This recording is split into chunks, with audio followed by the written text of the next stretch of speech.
우리를 사랑하시는 하나님께서 오늘 우리에게 주시는 말씀은 로마서 4장 13절부터 25절 말씀입니다. 신약성경 244페이지입니다. 로마서 4장 13절부터 25절까지 교독하시겠습니다. 제가 먼저 읽겠습니다. 아브라함이나 그 후손에게 세상의 상속자가 되리라고 하신 언약은 율법으로 말미암은 것이 아니요 오직 믿음의 의로 말미암은 것이니라.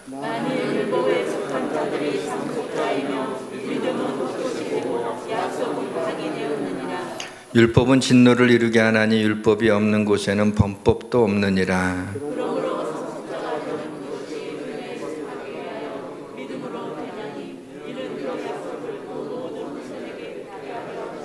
율법에 속한 자에게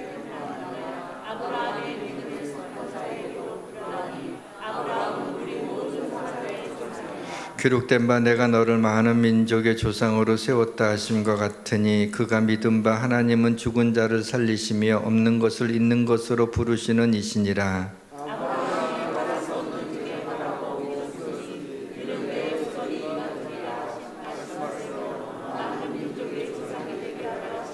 그가 백세나되어 자기 몸이 죽은 것 같고 사라의 태가 죽은 것 같음을 알고도 믿음이 약하여지지 아니하고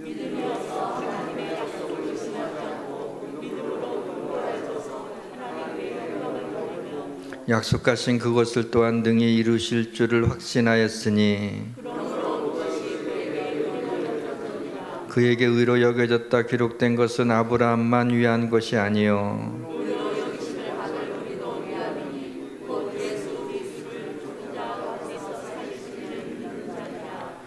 예수는 우리가 범죄함 때문에 내줌이 되고 또한 우리를 의롭다 하시기 위하여 살아나셨느니라. 아멘. 저는 겨울나무를 좋아합니다. 벌거벗은 나목을 좋아합니다. 꽃은 물론이고 잎사귀까지 다 떨어져서 앙상한 가지가 남아 보기 흉한 것 같지만 오랫동안 나목을 보고 있노라면 얼마나 아름다운지 모릅니다. 봄을 기다리며 강한 생명력으로 버티고 있는 나목이 저는 좋습니다.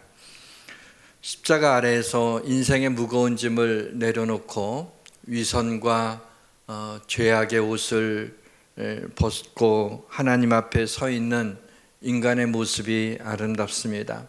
왜냐하면 하나님께서 은혜의 옷을 입혀주시기 때문입니다.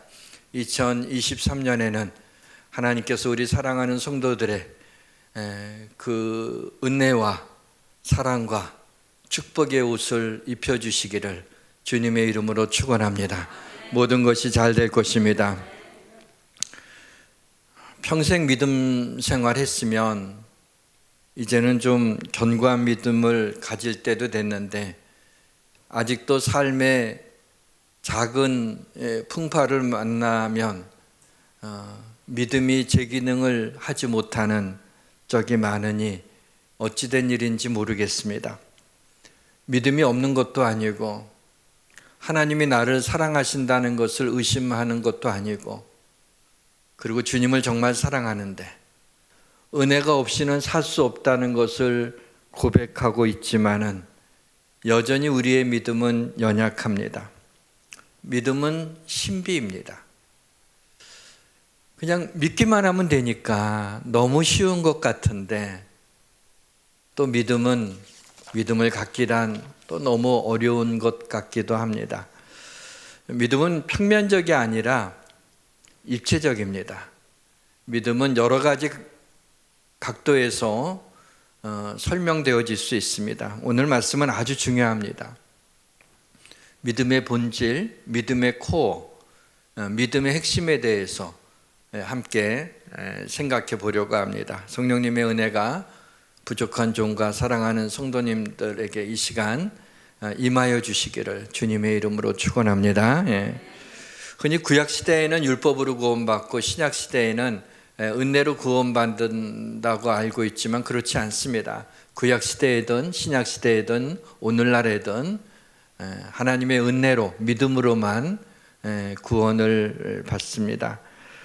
유대인들은 하나님이 주신 율법을 너무 중요하다고 생각한 나머지 율법을 지켜야만 구원을 받을 수 있다, 하나님의 백성이 될 수 있다는 생각으로 굳어지게 됐습니다.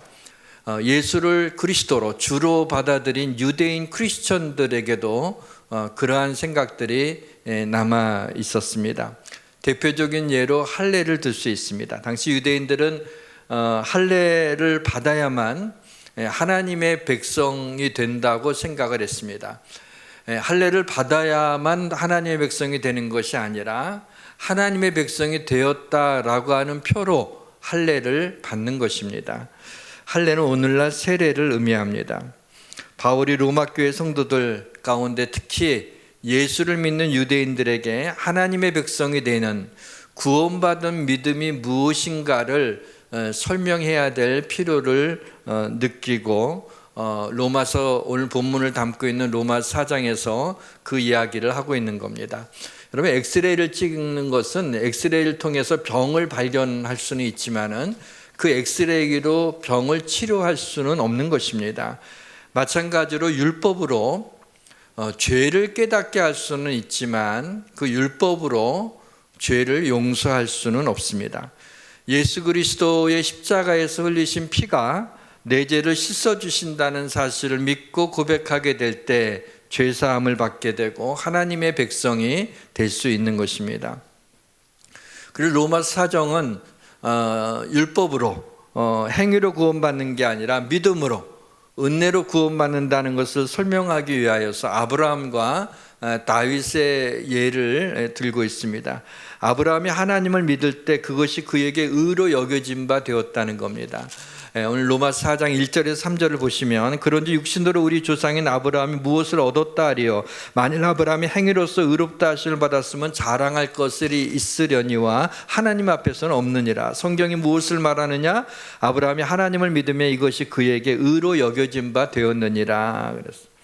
여기서 3절에 나와 있는 이 성경에서 말하는 성경은 창세기 15장을 가리키고 있습니다. 어느 날 하나님이 아브라함에게 말씀하십니다. 아브라함아, 밖으로 나가자. 네. 자, 하늘을 좀 봐라. 별들이 많지? 한번 세어볼래? 별 하나, 나 하나, 별들, 나들, 이렇게 별을 세어갑니다. 굉장히 별이 많구나 라고 생각했겠죠. 그때 네 자손이 이와 같으리라.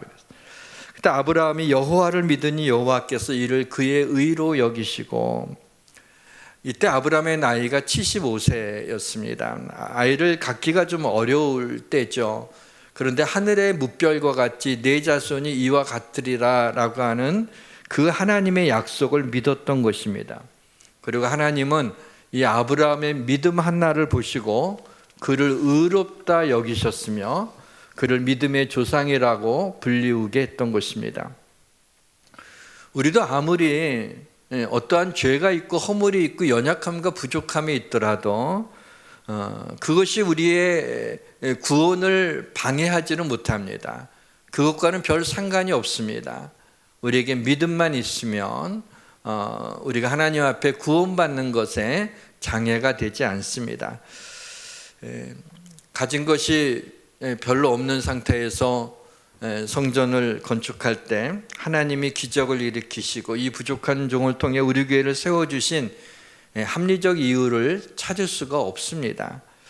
제가 다른 목사님들보다 기도를 더 많이 한 것도 아니고 다른 목사님들보다 성경에 대해서 더 해박한 것도 아니고 제가 박사학위 가진 것도 아니고 또 뭐 그 거룩한 삶을 그렇게 사는 것도 아니고 오히려 미련하고 연약하며 허물이 많고 실수가 많은 사람입니다.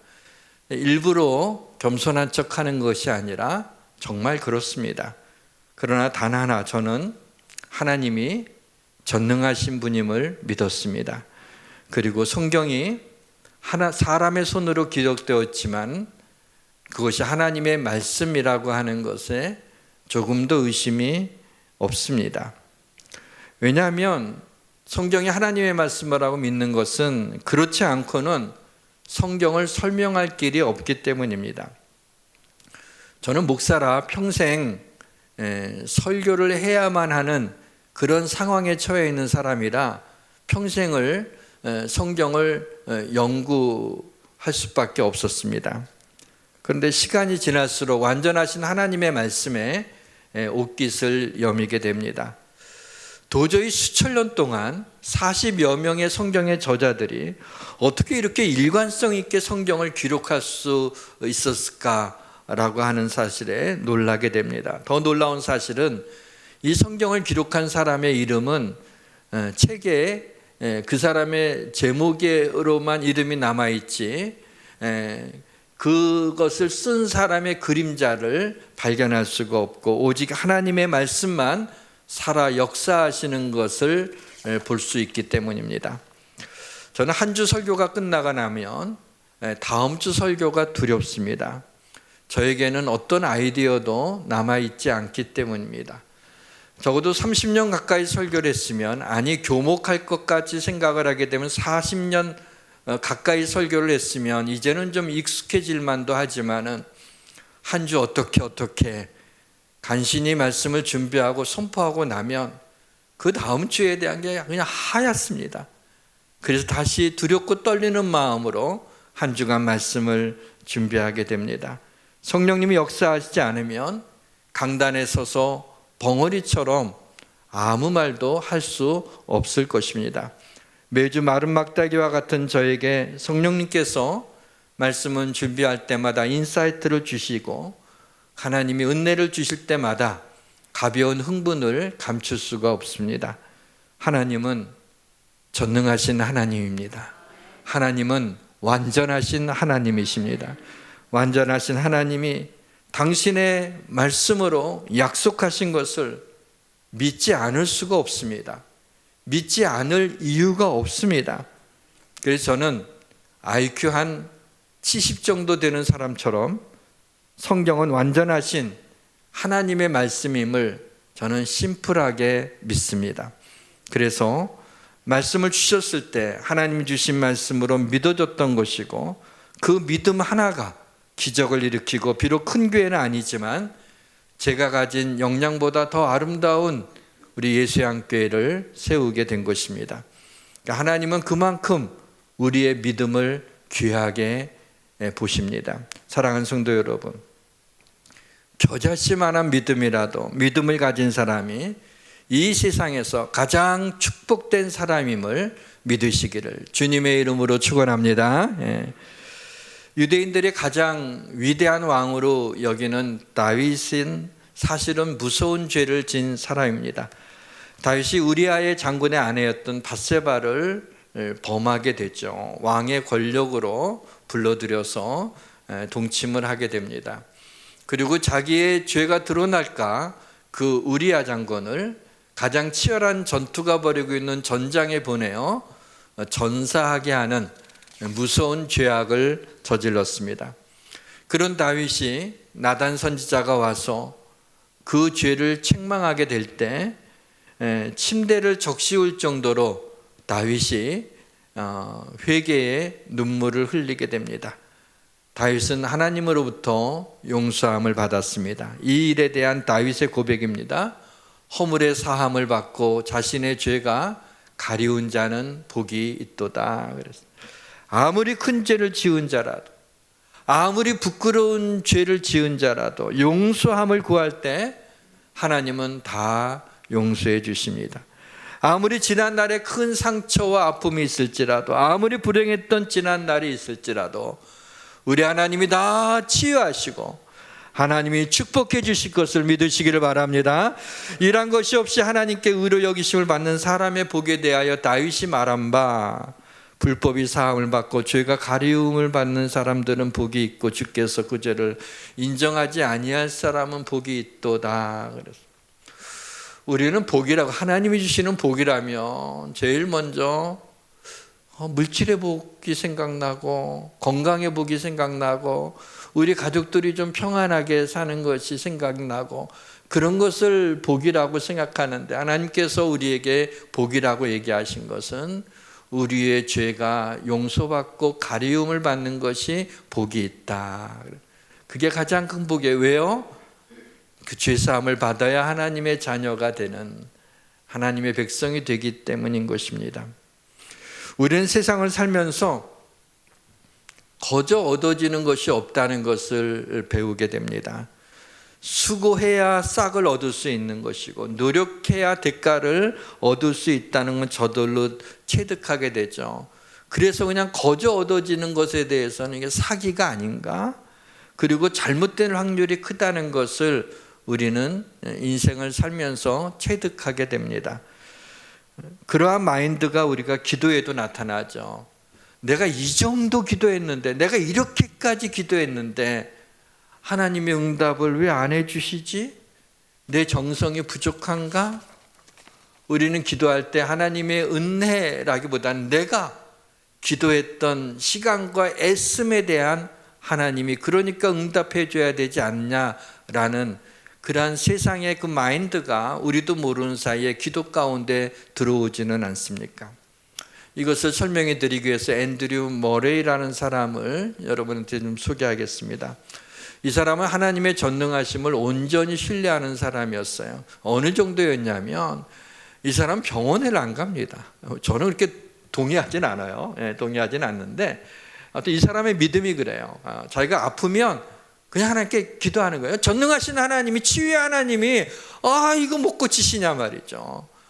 그래갖고 어떨 때는 정말 하나님이 치유하시는 그런 것을, 많은 기적을 경험하기도 하고 어떨 때는 그냥 끙끙 앓다가 또 자연스럽게 낫기도 하고 그랬다고 합니다. 그런데 한 번은 사랑하는 조카가 아주 심각한 병에 걸렸습니다. 그래서 의사가 아마 한두 달을 넘기기가 좀 힘들 거라고 하는 청천벽력 같은 사망 선고를 듣게 됩니다. 너무나 이 앤드류 모레이가 마음이 아프고 사랑하는 조카를 위해서 기도하는 가운데, 그런데 이제 선교를 좀 떠나게 됐어요. 그때 선교는 몇 달 동안이나 다른 나라에 가서 복음을 전해야 되는 상황이었습니다. 그런데 조카가 어느 날 찾아와서 삼촌, 나도 선교하는데 따라가겠어요. 야, 너는 지금 의사가 한두 달밖에 살지 못한다는 선고가 내렸는데 그 힘든 선교의 길을 가다가 잘못되면 어떡하려고 그러니? 그러니까 그냥 기도하면서 잘 치료하면 좋겠다. 그러나 이 조카가 아니, 혹시 선교를 하다 하나님이 치료해 주실 줄 어떻게 아냐고, 꼭 선교를 가고 싶다고 그러는 거예요.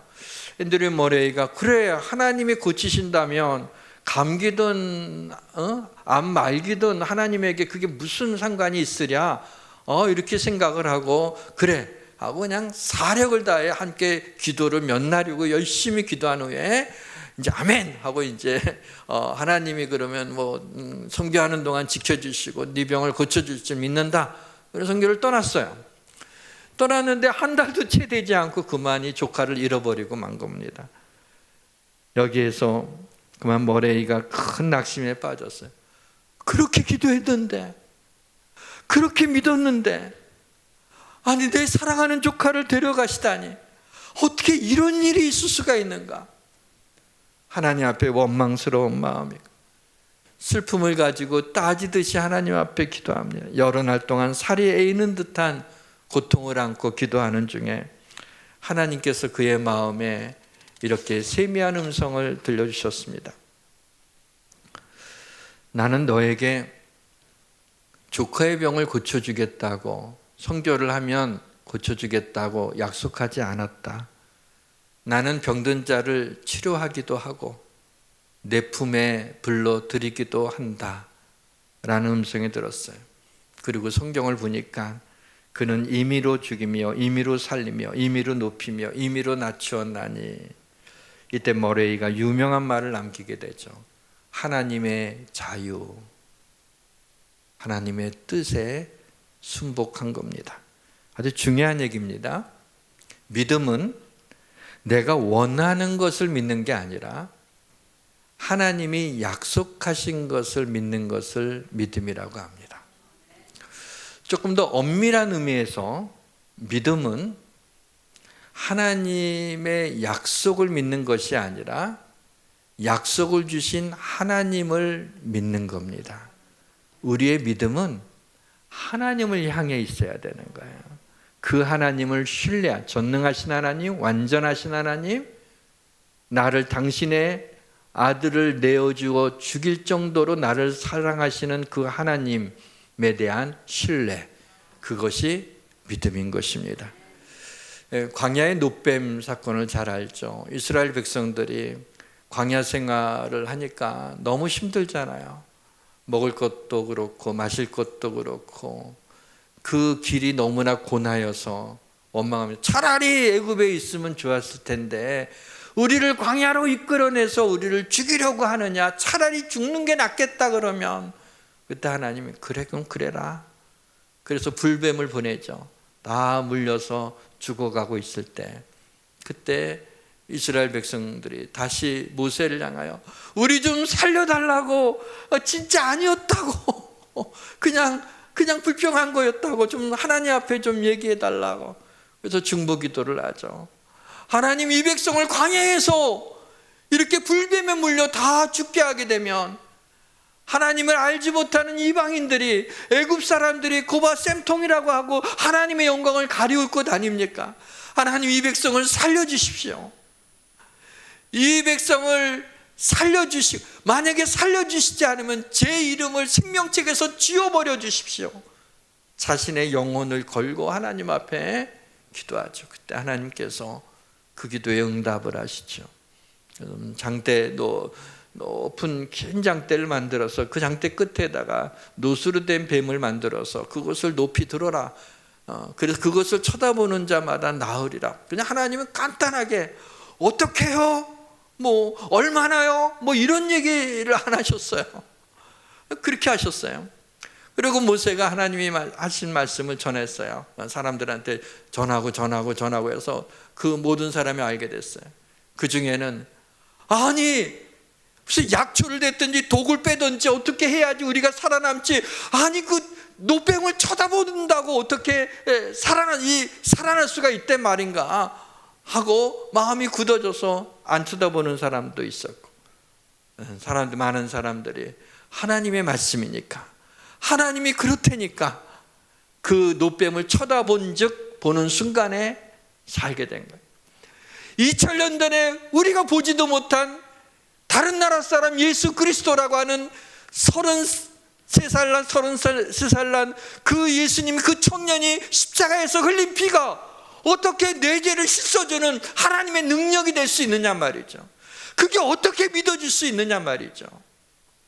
하나님이 우리를 구원하시기 위하여 바로 창세기부터 수천 년 동안 성경에 그것을 기록을 해놓으며 우리에게 이것을 통해서 구원하시겠다고, 그렇게 당신의 아들을 통하여 우리를 구원하시겠다고 약속을 하신 거예요.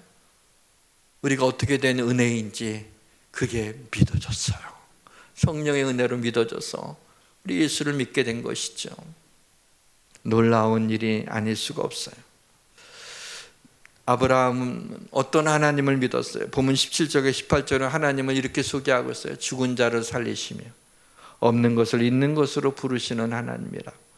75세 때 아브라함에게 나타난 하나님이 하늘의 뭇별과 같은 내 자손이 이러하리라 라고 약속하셨는데, 오늘 본문 19절에 보니까 그가 백세가 되어 자기 몸이 죽은 것 같고 사라의 때가 죽은 것 같음을 알고도 믿음이 약해지지 아니하고, 아브라함은 바랄 수 없는 중에 바라고 믿었던 것입니다. 대학 어느 교회에서 대학교 목사님에게 한 여대생이 상담을 청해서 찾아왔어요. 목사님, 저 너무나 큰 죄를 졌어요. 그럼 하나님이 용서해 주실까요?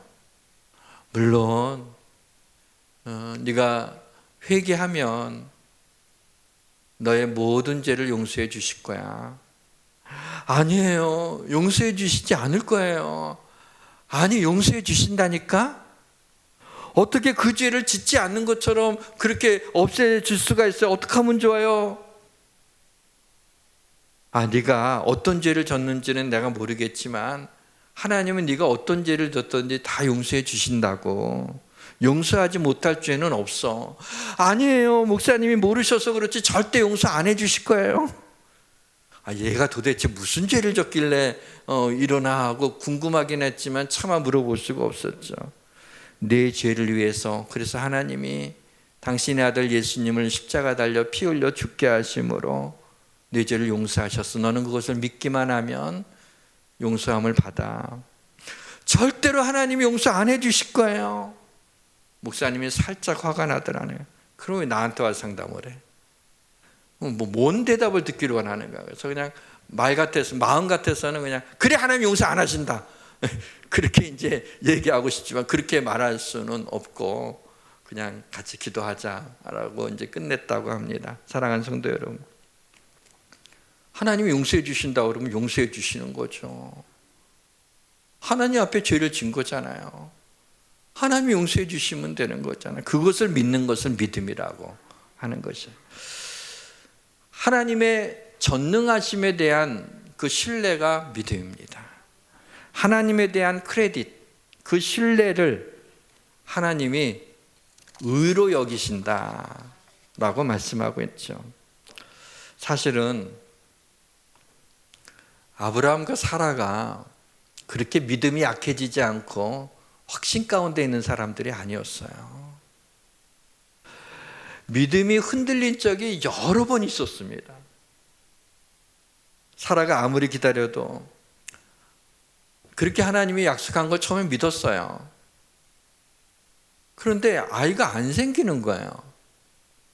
나중엔 이제 생리도 끊어지게 되고 여자로서 아이를 생산할 능력을 잃어버리게 됐어요.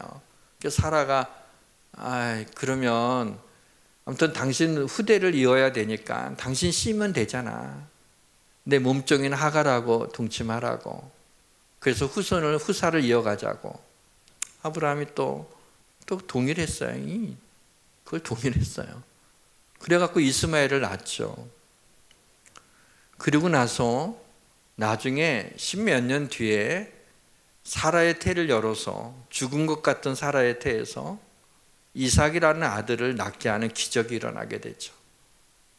이삭을 낳게 되니까 그동안에 아이가 없었다고 자기를 무시했던 하갈과 이스마엘을 쫓아내게 됩니다.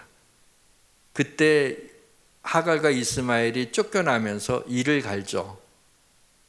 원수를 갚겠다. 이를 갈면서 쫓겨납니다. 바로 이 이스마엘의 후손이 아랍 족속이고 바로 이삭의 후손이 이스라엘이죠. 그러니까 이 사라와 아브라함의 불신앙이 오늘날까지 아랍과 이스라엘이 원수 사이에 있는 것으로 남아있게 되는 아픔들이 남아있습니다. 창세기 15장 2절에서는 아브라함이 나는 자식이 없으니 충성스러운 종이었던 다메섹에 이 엘리에셀을 나의 상속자로 삼겠습니다 라고 믿음 없는 말을 또 합니다. 그때 하나님이 그 사람이 내 상속자가 아니라 내 몸에서 날 자가 상속자니라 그랬어요.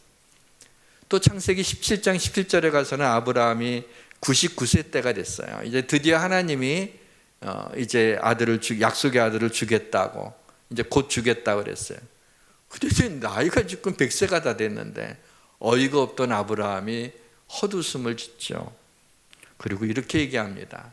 이스마엘이나 하나님 앞에 살기를 원합니다 라고 또 믿음 없는 말을 합니다. 그러자 하나님이 이르시되 아니라 내 아내 사라가 내게 아들을 낳으리니 너는 그 이름을 이삭이라 하라. 내가 그와 내 언약을 세우리니 그의 후손에게 영원한 언약이 되리라.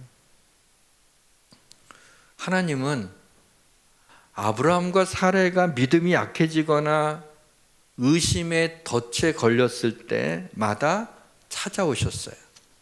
그리고 말씀으로 견고하게 그들의 믿음을 붙들어 주신 것입니다. 저는 이 순간에 눈물이 핑 돌았어요. 왜냐하면 이 이야기는 아브라함만의 이야기가 아니라 바로 우리의 이야기를 하고 있기 때문에요. 본문 23절과 24절을 보세요. 그에게 의로 여겨졌다 기록된 것은 아브라함만 위한 것이 아니요 의로 여기심을 받을 우리도 위함이니. 우리의 이야기라는 거예요. 우리도 의심이 들 때 때때로 말씀으로 은혜를 주시고, 우리가 근심 가운데 엎드려져 있을 때 우리를 어루만지시며 아무것도 염려하지 말라고 그렇게 말씀하시고 일으켜 주시고, 우리가 죄의 늪에 빠져 허우적거리고 있을 때 죄를 깨닫게 하시고, 하나님 앞에 손을 내밀 때마다 그 손을 붙잡아 수렁에서 건져주신 하나님, 우리의 마음이 불안하고 두려워서 숨고 싶을 때 우리를 품에 안아주시는 주님, 하나님은 우리의 믿음이 약해지거나 의심의 덫에 걸릴 때마다 아브라함에게 그렇게 하셨듯이 오늘날 우리에게 찾아오셔서 우리를 붙들어 주십니다. 아브라함은 계속해서 하나님의 약속을 의심했어요. 우리도 그렇게 신앙생활 오래 했는데 조금만 힘들게 되면은 우리의 마음이 흔들리지 않습니까? 그렇게 연약한데 하나님은 그러한 아브라함과 우리를 향해서 이렇게 인정을 해주셨어요. 저는 이 말씀을 읽다가 딱 한 음절이 딱 떠올랐어요. 헐. 자, 본문 19절에서 20절을 같이 한번 읽어봅시다. 19절에서 20절입니다. 그가 100세가 되어 자기 몸이 죽은 것 같고 사라의 태가 죽은 것 같음을 알고도 믿음이 약하여지지 아니하고 믿음이 없어 하나님의 약속을 의심하지 않고 믿음으로 견고하여져서 하나님께 영광을 돌리며 약속하신 그것을 또한 능히 이루실 줄을 확신하였으니 그러므로 그것이 그에게 의로 여겨졌느니라. 아멘. 아브라함의 믿음이 약해지지 않았나요? 아브라함의 믿음이 견고했나요? 아브라함이 그렇게 확신을 가진 사람이었나요? 그러지 않았어요. 그런데 하나님이 아브라함을 그렇다라고 했어요. 우리도 아브라함처럼 그렇게 쓰러지고 넘어지고 어찌할 바를 모르는 연약한데 하나님께서는 우리의 작은 믿음 하나를 보시고 오히려 약해지지 않고 믿음이 견고하여 하나님께 영광을 돌리며 약속하신 그것을 확신한다고 하면서 우리를 격려하시는 거예요. 너무 감격스러운 거예요. 너무 감사한 거예요. 마치 누구한테 내 자식의 허물이 많은 걸 알고 있지만 우리 애가 참 괜찮아. 얼마나 애가 할 말 없으면 착하다고 하고 아무튼 능력도 있고 정말 우리 이런 아이가 없다라고 얘기하는 하나님의 마음, 하나님이 우리를 향한 그 깊은 사랑이 느껴지면서 눈물이 핑 돌면서 하나님 감사합니다. 그렇게 인정해 주시다니. 그리고 이제야 깨달았습니다. 믿음으로 견고하여져서 하나님께 영광 돌리라고 그러시는 거죠? 라고 했습니다. 찬양합시다. 나의 반석이신 하나님.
완전하신 하나님, 실수가 없으신 하나님, 넘어지고 실수 많고 허물이 많고 연약하고 부족한 저희들을 하나님 그렇게 사랑하시고 믿음으로 견고하여져서 하나님께 영광 돌리라고 오늘 주신 말씀을 마음에 품고 주님을 의지하여 다시 힘을 내봅니다.